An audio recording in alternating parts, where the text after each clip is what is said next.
আমাদের হিন্দু ভাইরা বলে কি জল, তাকে এই মুহূর্তে জল দেওয়া যাবে না।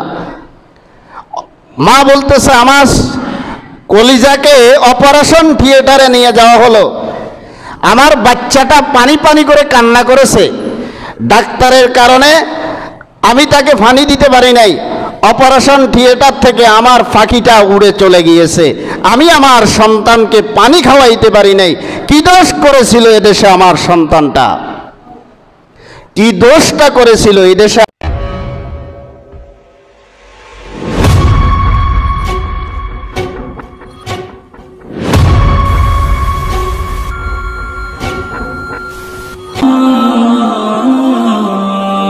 দেখেছেন একটা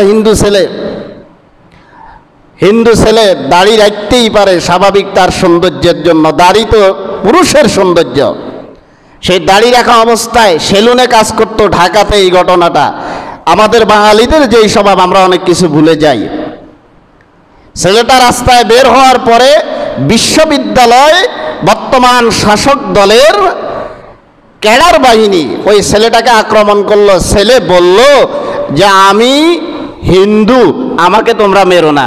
জামাত শিবির বলে, এই ছেলেটার নাম কি আমার স্মরণ থেকে ছুটে গিয়েছে, বিশ্বজিৎকে স্পট ডেট করে ফেলা হলো। একজন হিন্দু ছেলে, আমাদেরই সন্তান। ধর্ম ভিন্নতা থাকতে পারে, মানুষের কোনো ভিন্নতা আছে?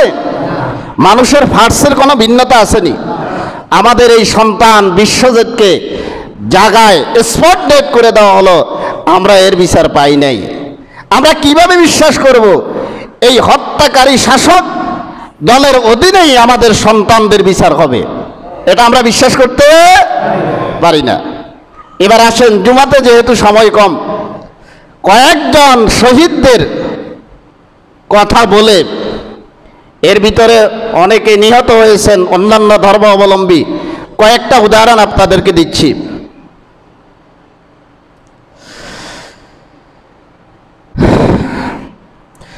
যারা নিরস্ত্র ছিল, কোনো অস্ত্র ছিল না, গুলি করে তাদেরকে হত্যা করা হয়েছে।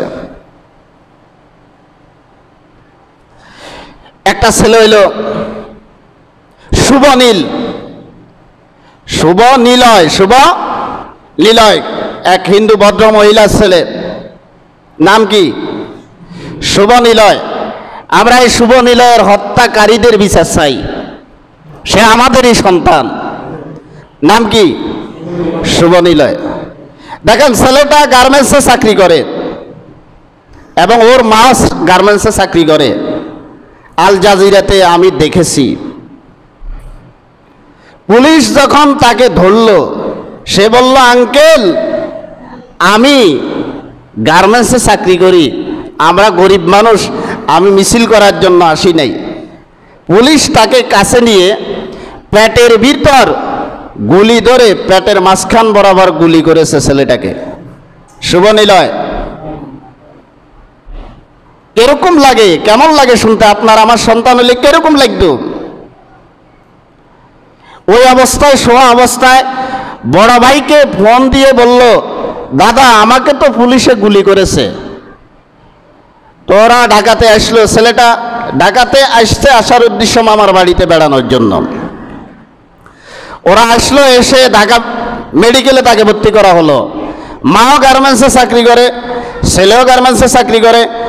আমরা যেই বিষয়টা আমরা ভালো করে জানি, আমাদের দেশে বিশেষ করে যাদের আর্থিক অবস্থা ভালো নয় তারাই গার্মেন্টসে চাকরি করে। পেটের এখান দিয়ে কোনো রকম ব্যান্ডেজ করা হয়েছে। মাকে বারবার ছেলেটা বলতেছে, মা আমাকে একটু জল দাও, আমাকে একটু কি দাও, জল দাও, আমি মনে হয় বাঁচব না। নার্স এবং ডাক্তারদের পরামর্শ চাওয়া হয়েছে।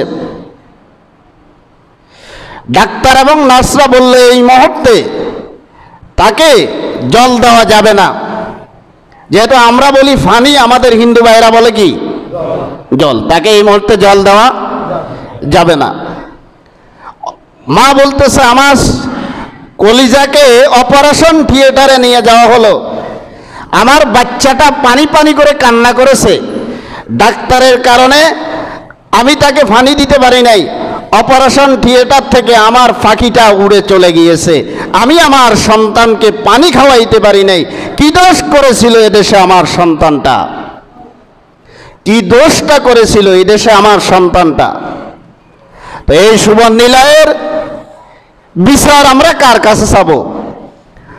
আমরা এদেশে বিচার পাবো না, বিশ্বজিতের বিচার পাই নাই, সুবন নিলয়েরও বিচার আমরা পাবো না? আমরা আন্তর্জাতিকভাবে বিচার চাই। আপনারা চাননি? আপনারা চাননি? ডরাইয়েন না, এগুলা